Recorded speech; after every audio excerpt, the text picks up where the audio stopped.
There's three main questions that governments, municipalities, countries are asking themselves, and that is, how do we deliver buildings faster and more cost efficiently? Or at scale? How do we do that?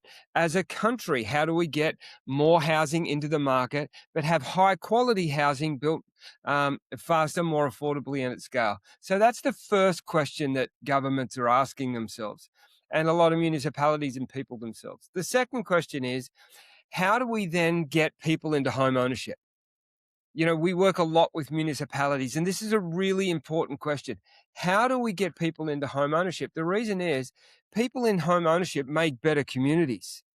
They actually are more committed to their community. It's not transient renters. It's people that have put down roots. Their families go to school.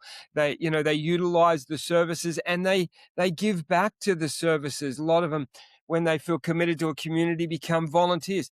Creating community, a strong way to create community is to actually do it through home ownership. And we believe in the power of home ownership, not only just for the community's sake, but for the individual.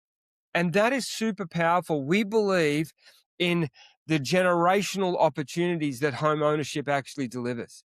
When they have children or maybe grandchildren, and they have a special gift and they want to go to Harvard or do some special training or go off and start a business or whatever it may be.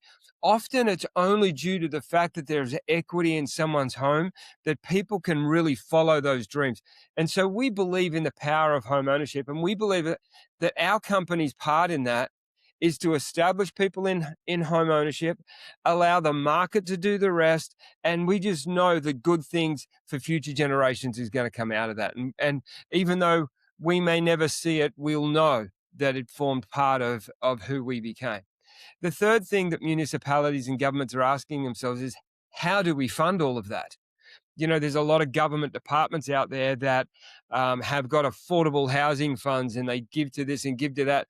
And what they're doing is they're discounting housing to try and make it more affordable. But let me tell you, governments around the world, their money's running out, and they can't continue to subsidize it as the only mechanism to bring people into home ownership. The only way to deliver housing more affordably is to subsidize it. And so the question of how do we fund it is a very important question for at municipality levels as well as individual levels. And we've got some really we've got some really creative solutions to how do we fund it. And so we're pleased to bring that together.